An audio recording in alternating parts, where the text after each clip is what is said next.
Zobaczą Państwo wiele nowych projektów. Myślę, że będzie to dla nas wszystkich duża satysfakcja, że te prace zaczynają przynosić rezultaty. Specjalnym gościem w tym roku jest Francja. Cieszę się bardzo z tego powodu. Francja, jeden z naszych najbliższych sojuszników i partnerów i w NATO, i w Unii Europejskiej. Rozwijamy wiele wspólnych prac wojskowych. Liczymy bardzo na aktywny udział Francji w modernizacji naszej armii. Liczymy na współpracę z naszym przemysłem obronnym. Cieszę się bardzo z obecności Francji i ministra obrony Francji, który siedzi koło mnie. Dziękuję bardzo. Bardzo dziękuję panie ministrze. Pan minister Le Drian, bardzo proszę. En réponse à mon ami Thomas Simoniac, je voudrais vous dire tout le plaisir que j'ai d'être ici.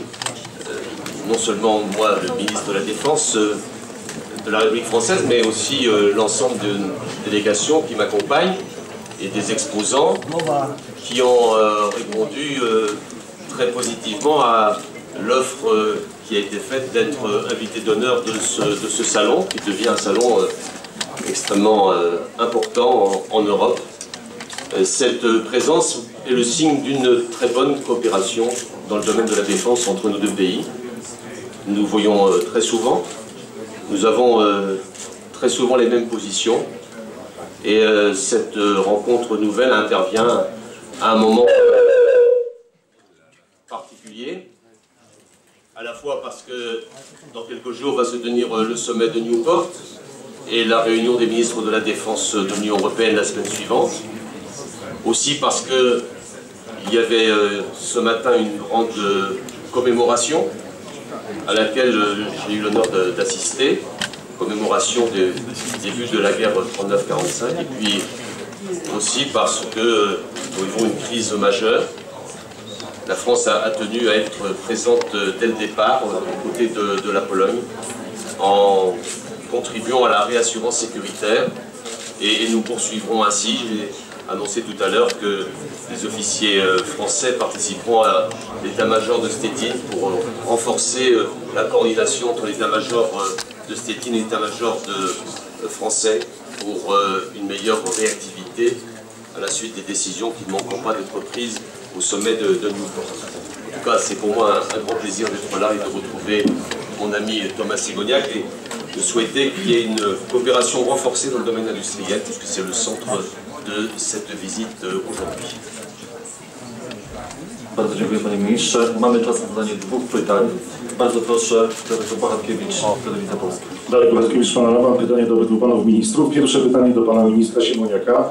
Troszeczkę niezwiązane z targami, ale panie ministrze, czy ktoś pan złożył propozycję objęcia fotela prezesa Rady Ministrów? To jest jedno pytanie. Drugie pytanie do pana ministra Simoniaka. Jakie w tym roku jeszcze przetargi będziemy mieli rozstrzygnięte? W tej chwili dla nas najważniejsze. I pytanie do pana ministra Francji. Wiemy, co się dzieje na Ukrainie, między innymi to, co dzisiaj się wydarzyło, że w Ługańsku siły ukraińskie spadochroniarze walczą z regularną armią rosyjską. Pytanie do pana ministra. Co pan sądzi osobiście, czy na przykład na terenie takich państw jak państwa bałtyckie, Polska nie powinny na stałe stacjonować wojska Paktu Północnoatlantyckiego? Jeśli chodzi o pierwsze pańskie pytanie, premier Donald Tusk zapowiedział, że prawdopodobnie jutro przedstawi kalendarz politycznych działań w związku z sobotnimi decyzjami przywódców europejskich i jego wyborem na przewodniczącego Rady Europejskiej, więc tutaj nie mam nic w tej sprawie do dodania. Przewodniczący Donald Tusk przedstawi plan. Jeśli chodzi o drugie pytanie, przewidujemy, że w ciągu najbliższego roku rozstrzygniemy te najważniejsze, największe postępowania, jeśli chodzi o obronę powietrzną, w tym przeciwrakietową, i jeśli chodzi o śmigłowce wielozadaniowe. Rozstrzygniemy także kilkadziesiąt mniejszych postępowań, ale tutaj mówię o tych, które mają największy ciężar gatunkowy. Jest to decydujący rok w tym programie modernizacji technicznej w sensie rozstrzygnięć. Oczywiście dostawy tego sprzętu będą następowały przez wiele lat, ale wszystko przebiega zgodnie z harmonogramem. Jesteśmy przez tę obecną sytuację, obecny kryzys bardzo zdopingowani do tego, żeby tych napiętych harmonogramów dotrzymać. Sur la question qui m'est posée d'abord, la France, par la voix du président François Hollande, a condamné et condamne à nouveau le comportement de la Russie à l'égard de l'Ukraine, redit la nécessité de la garantie et l'intégrité des frontières de ce pays, et tout acte contraire à ces principes rompt avec le droit international, c'est inacceptable. Alors la question plus précise qui m'est posée concerne les résultats potentiels du sommet de Newport et de l'orientation de l'Alliance Atlantique pour les mois qui viennent. Nous sommes très favorables à la réactivité et l'interopérabilité. C'est ce qui fait la force de l'Alliance. Et le concept qui est en voie d'élaboration, qui est la mise en place d'une force de haute réactivité, est un concept qui nous convient à la condition que la haute réactivité soit vérifiée par des exercices qui pourront bien l'identifier. Il ne suffit pas d'afficher le principe, il faut encore le mettre en œuvre. Et c'est pourquoi nous souhaitons qu'il y ait, en particulier en Pologne et dans les États baltes, des exercices qui testent la haute réactivité des forces de l'Alliance. Il y a déjà eu des exercices en Pologne, nous étions présents à l'exercice Stefan-Genèse au mois de novembre dernier, la France était largement active. Il faut d'autres exercices, et en particulier des exercices de réactivité. Des délais très courts, 72 heures. Ce sont des délais très courts qu'il faut réussir à atteindre, et la France y est favorable. Bardzo dziękuję, panie ministrze. Proszę, kolejne pytanie. Marcin Sztandera, Gazeta Wyborcza. Ja mam pytanie do pana ministra Siemoniaka. Marcin, poczekaj. Może teraz mnie będzie słychać zdecydowanie. Marcin Sztandera, Gazeta Wyborcza Kielce. Najpierw pytanie do pana ministra Siemoniaka. Panie ministrze, trwają przygotowania do konsolidacji polskiej zbrojeniówki. No nie tylko ja byłem zaskoczony, że cały czas zbrojeniówka dzisiaj przyjmuje gości w dwóch oddzielnych salach, tak na dobrą sprawę. Jak ten proces przebiega i czy jutro będzie można ogłosić, że faktycznie polska zbrojeniówka to już jest jeden organizm, który współdziała, a nie tak jak to było do tej pory konkuruje. I drugie pytanie do ministra obrony Francji. Panie ministrze, celowo zadaję to pytanie w towarzystwie pana odpowiednika z Polski. Jak pan ocenia szanse francuskiego przemysłu na dostawę rakiet przeciwlotniczych dla Polski? Nadzieje są ze strony francuskiej, wiem, że bardzo duże. Z drugiej strony no, w kulwarach się mówi, że tak naprawdę to jednak Amerykanie wygrają ten przetarg.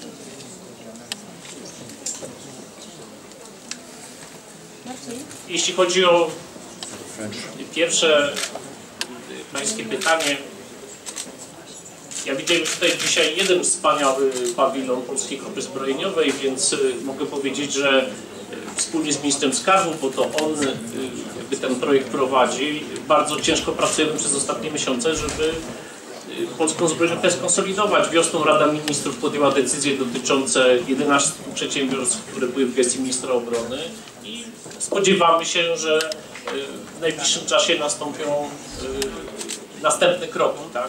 Także tyle mogę w tym momencie powiedzieć, więc myślę, że tej cierpliwości, panie redaktorze, już nie trzeba tak dużo w tej sprawie.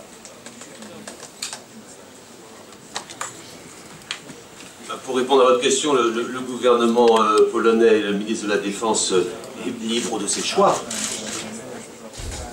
En ce qui me concerne, je considère que les offres que font les industriels français sont de qualité.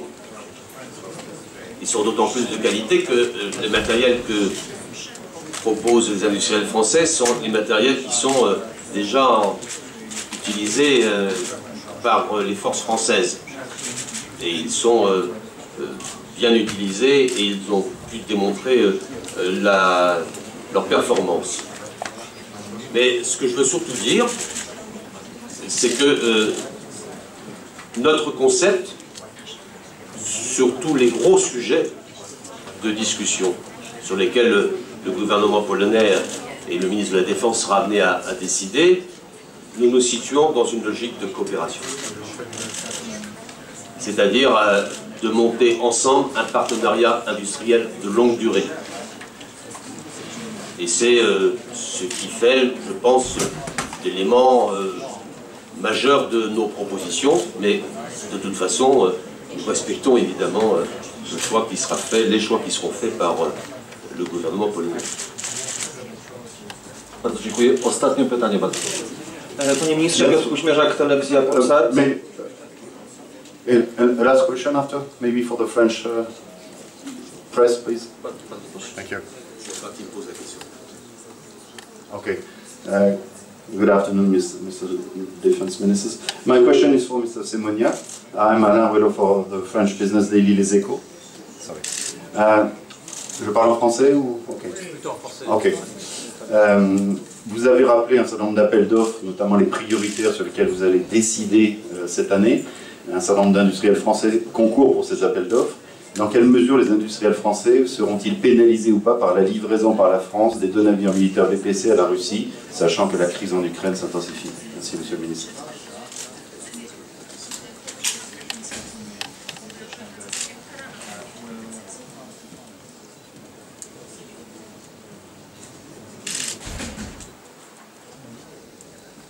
Francja, pan minister obrony Jean-Yves Le Drian dobrze zna nasze stanowisko w sprawie dostarczania broni Rosji.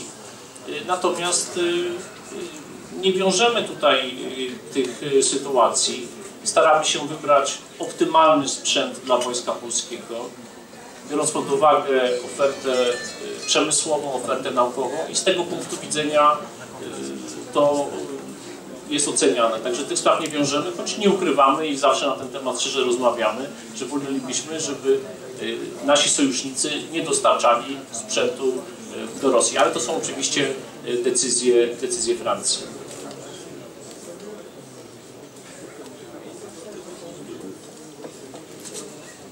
Même si la question a été posée par la presse française, je peux redire ici sur cette question quelle est à l'heure actuelle la position du gouvernement français.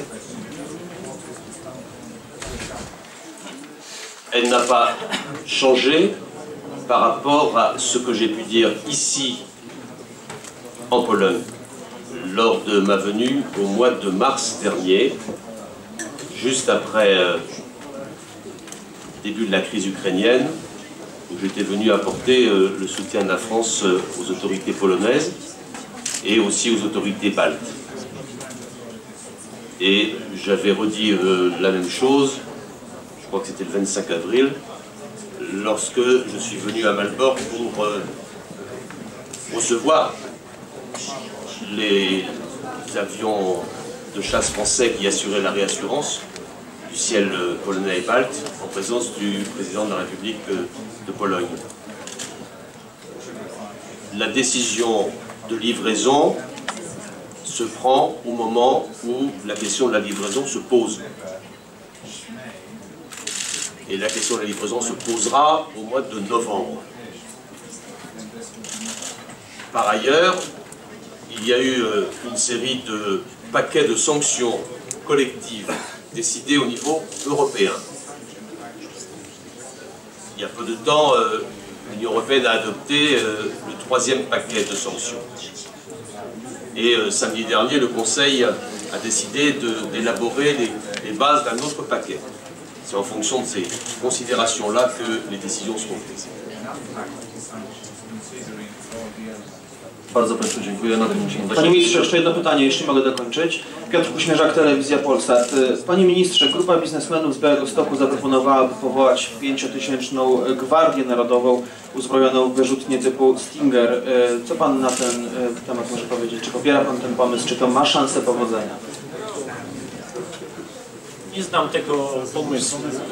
Szanuję każdą inicjatywę proobronną, ale wydaje mi się, że biznesmeni niech się zajmują biznesami, a rząd czy organizacje społeczne niech się zajmują tym, czym się powinni zajmować.